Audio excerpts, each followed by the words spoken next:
Bismillahirrahmanirrahim. Assalamualaikum warahmatullahi wabarakatuh. Salam semangat Ananda mahasiswa semuanya.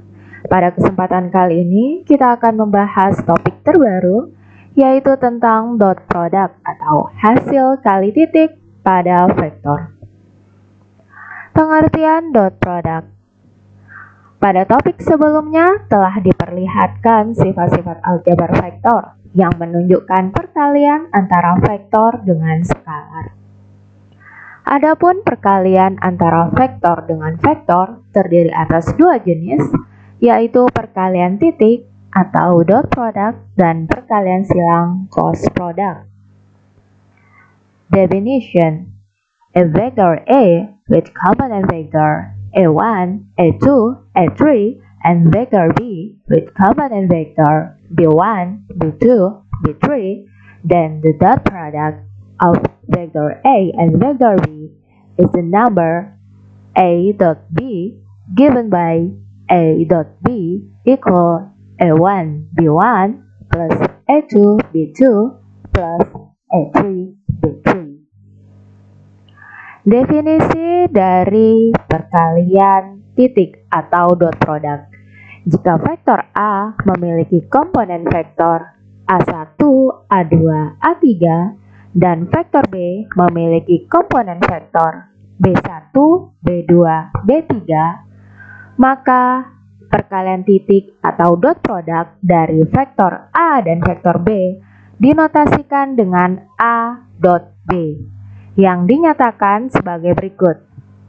A dot B sama dengan A1 kali B1 ditambah A2 kali B2 ditambah A3 kali B3. Hasil perkalian titik atau dot product antara dua buah vektor adalah skalar. Oleh karena itu, dot product disebut juga scalar product atau inner product. Berikut ini diberikan contoh dari perkalian titik atau dot product. Misalkan terdapat vektor pada dimensi 2 dengan komponen 2,4 yang dikali titik dengan vektor yang memiliki komponen 3, -1. Maka dot produknya akan diperoleh dari perkalian komponen yang pertama dari kedua vektor, yaitu komponen 2 dikali dengan komponen 3 ditambah dengan komponen 4 yang dikali dengan -1. Maka hasilnya adalah 2. Adapun 2 ini merupakan skalar. Kemudian misalkan terdapat vektor pada dimensi 3 di mana vektor yang pertama memiliki komponen vektor -1, 7, 4 dan vektor yang kedua memiliki komponen vektor 6, 2, -1/2. Maka nanti akan diperoleh hasil kali titik atau dot produknya itu adalah -1 dikali 6, -1 dikali 6 tambah 7 dikali 2, lalu nanti ditambah dengan 4 dikali dengan -1/2. Maka nanti akan diperoleh hasilnya 6 yang berupa skalar. Lalu contoh yang lain, terdapat dua buah vektor yang dinyatakan dalam vektor basis, yaitu vektor pertama I ditambah 2J dikurang 3K, dot atau kali titik dengan 2J kurang K. Maka nanti hasil kali titiknya akan diperoleh dari perkalian vektor basis yang sama. Yang pertama itu adalah I, yaitu 1 gitu ya. Di sini 1 koefisiennya dikali dengan 0 pada vektor yang kedua. Karena pada vektor yang kedua, vektor basis I-nya tidak ada, yaitu 0. Ditambah dengan vektor basis J. Pada vektor yang pertama itu ada 2, kemudian pada vektor yang kedua itu 2, sehingga 2 kali 2 ditambah. Lalu vektor basis K-nya di vektor yang pertama itu adalah -3, kemudian pada vektor yang kedua itu adalah -1, sehingga nanti jika diperoleh itu adalah 1 kali 0 ditambah 2 kali 2 ditambah -3 kali -1, sehingga nanti diperoleh hasilnya adalah 7 yang berupa skalar. Sifat-sifat dot product. Berikut ini diberikan beberapa sifat-sifat dari perkalian titik atau dot product. Properties of dot product. If both A, B, and C are vector in Z3 and C is scalar, then we have 5 properties of dot product.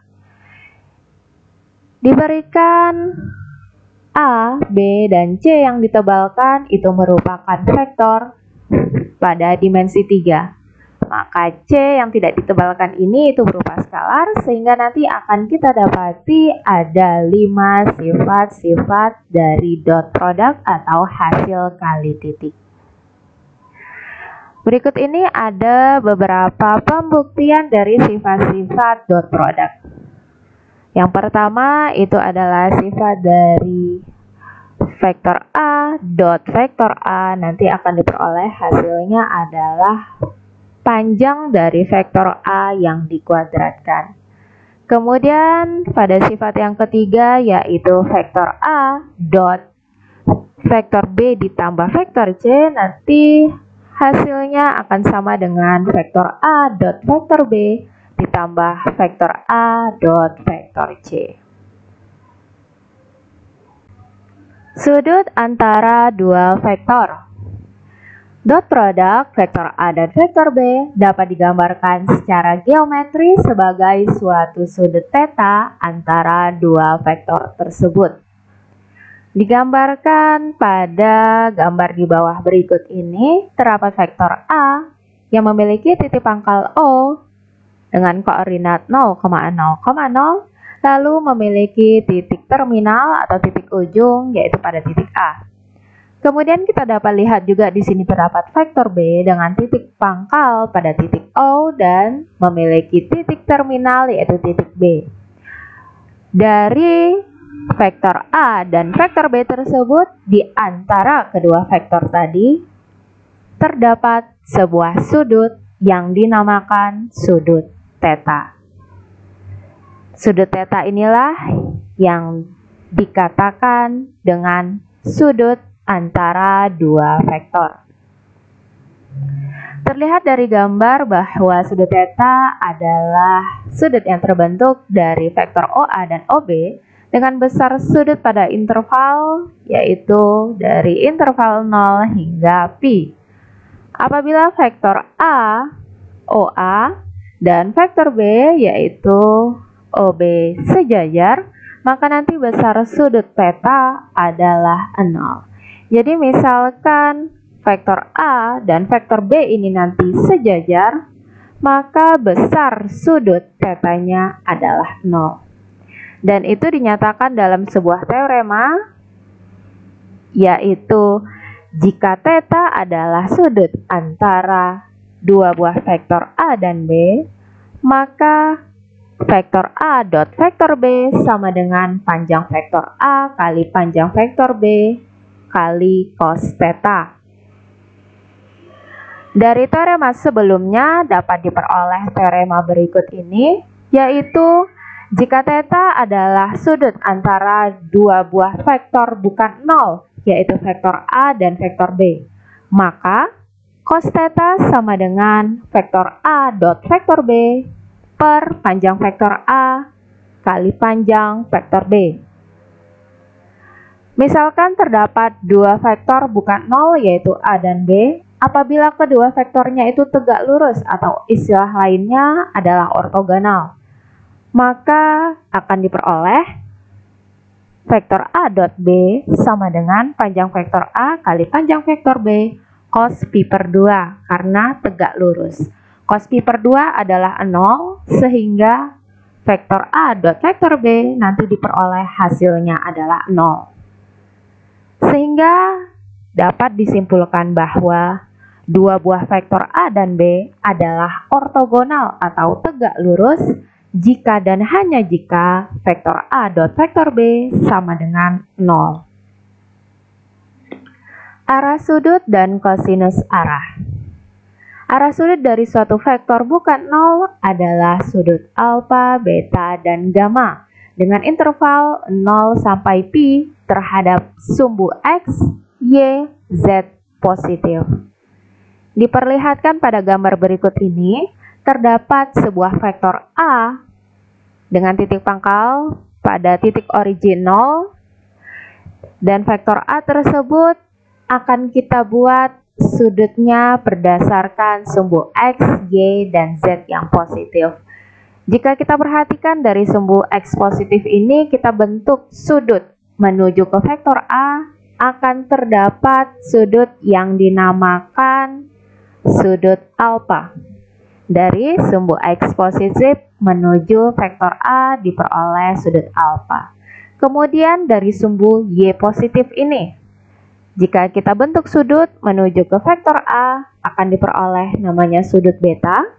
Dan apabila dari sumbu Z positif, kita bentuk sudut menuju vektor A, akan diperoleh sudut gamma. Dari ketiga sudut tersebut akan diperoleh kosinus arahnya, yaitu kosinus dari sudut alfa, beta, dan gamma.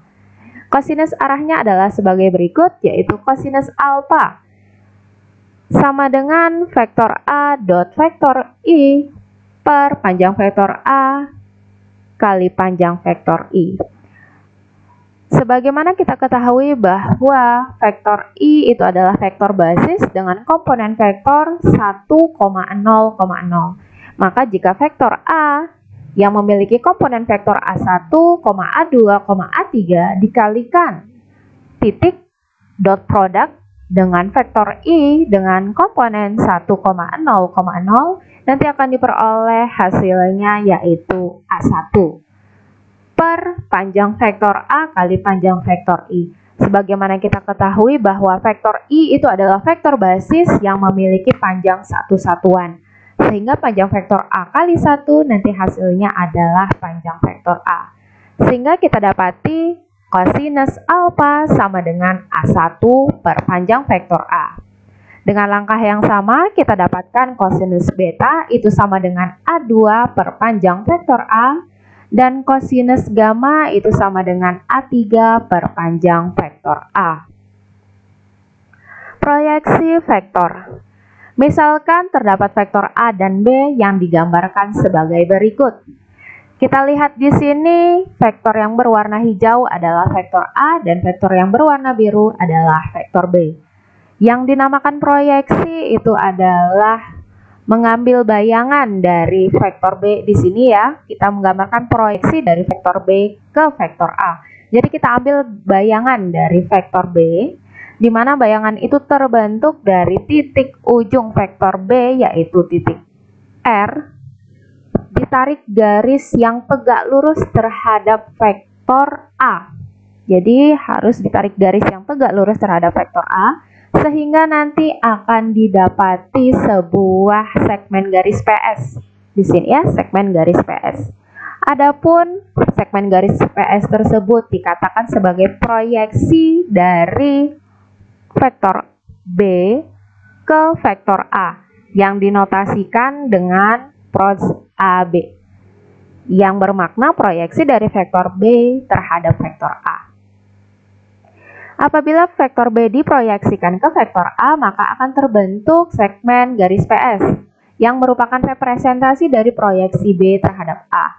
Kita perhatikan di sini segmen garisnya itu memiliki arah. Karena segmen garisnya memiliki arah, maka PS itu juga merupakan vektor. Maka dikatakan dengan proyeksi vektor. Representasi PS disebut proyeksi vektor dari B terhadap A dan dinotasikan dengan pros AB. Proyeksi vektor yang lain juga dapat digambarkan sebagai berikut ini. Jadi, untuk menggambarkan proyeksi dari vektor B ke vektor A itu tidak harus ada di vektor A-nya, tapi juga bisa berada di luar vektor A seperti ini. Ini kalau kita perhatikan ya, PS ini adalah perpanjangan dari vektor A. Yang terpenting pada proyeksi vektor itu adalah kita membentuk garis tegak lurus terhadap vektor A dari titik ujung vektor B. Gambar di samping juga memperlihatkan PS yang merupakan representasi dari proyeksi vektor B terhadap vektor A. Proyeksi skalar. Representasi proyeksi skalar dari vektor B terhadap vektor A adalah sebagai berikut. Nah, jika kita perhatikan di sini, vektor B yang berwarna biru diproyeksikan ke vektor A, sehingga untuk memproyeksikannya dari titik ujung vektor B kita tarik garis yang tegak lurus menuju ke vektor A, sehingga nanti kita dapatkan PS di sini. Namun yang harus kita perhatikan, PS ini tidak memiliki tanda panah. Beda dengan vektor skalar ada tanda panahnya, tetapi pada beda dengan proyeksi vektor yang ada tanda panah. Pada proyeksi skalar ini tidak ada tanda panahnya. Artinya apa? Pada proyeksi skalar, PS itu hanya memiliki panjang atau nilai, tetapi tidak memiliki arah. Dan proyeksi skalar itu akan diperoleh dari panjang vektor B kali kosinus theta, karena antara vektor A dan vektor B ini terbentuk sudut theta.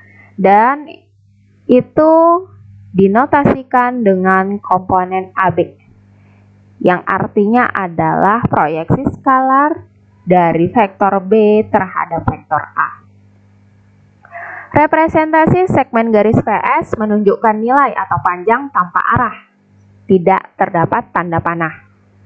Oleh karena itu, representasi PS disebut proyeksi skalar karena dia hanya memiliki nilai atau panjang saja tanpa arah.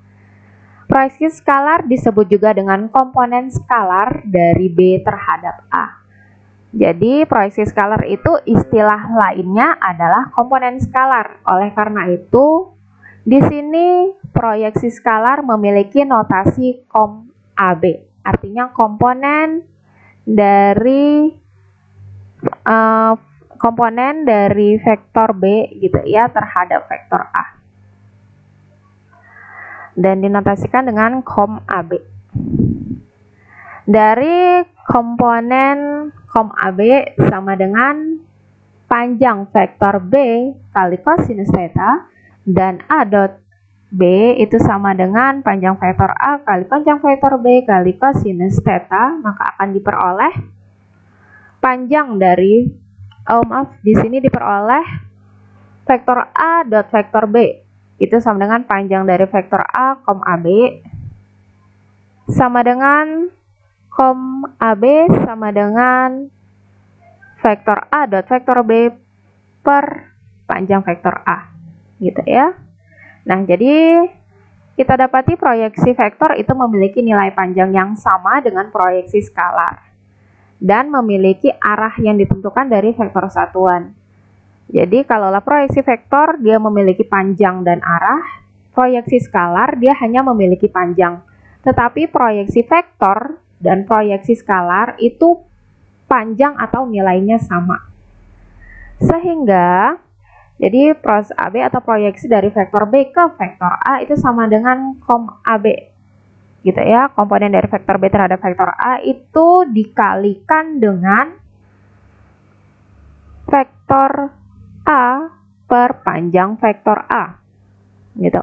Karena pada proyeksi vektor itu sama saja dengan panjang vektor yang memiliki arah. Arahnya itu ditentukan oleh vektor satuan. Nah, vektor satuan dari vektor A itu adalah vektor A per panjang vektor A. Sehingga nanti akan kita dapati kom AB-nya itu adalah vektor A dan vektor B per panjang vektor A dikali dengan vektor A per panjang vektor A nanti, sehingga diperoleh proyeksi dari vektor B terhadap vektor A. Proyeksinya itu proyeksi vektor ya, karena pros AB. Proyeksi vektor dari vektor B terhadap vektor A itu nilainya akan sama dengan A dot B per panjang vektor A kuadrat dikali dengan vektor A. Sehingga dapat disimpulkan bahwa proyeksi skalar dari vektor B menuju vektor A dinotasikan dengan kom AB itu sama dengan vektor A dot vektor B per panjang vektor A. Sementara proyeksi vektor dari vektor B ke vektor A dinotasikan dengan pros AB, nilainya sama dengan vektor A dot vektor B per panjang vektor A kali vektor A per panjang vektor A sama dengan vektor A dot vektor B per panjang vektor A kuadrat dikali dengan vektor A. Demikianlah pembahasan kita terkait dot product atau hasil kali titik pada vektor. Billahi taufiq wal hidayah. Wassalamualaikum warahmatullahi wabarakatuh.